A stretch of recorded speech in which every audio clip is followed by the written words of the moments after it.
Don't forget that Arabic is read and written from right to left. Arabic is also cursive.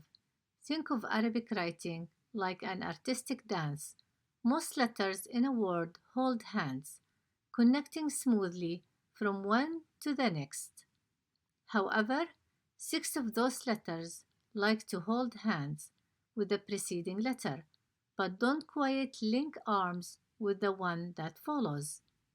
We call them the one-way connectors. In this dance of letters, it adds a unique twist to the graceful flow of Arabic script.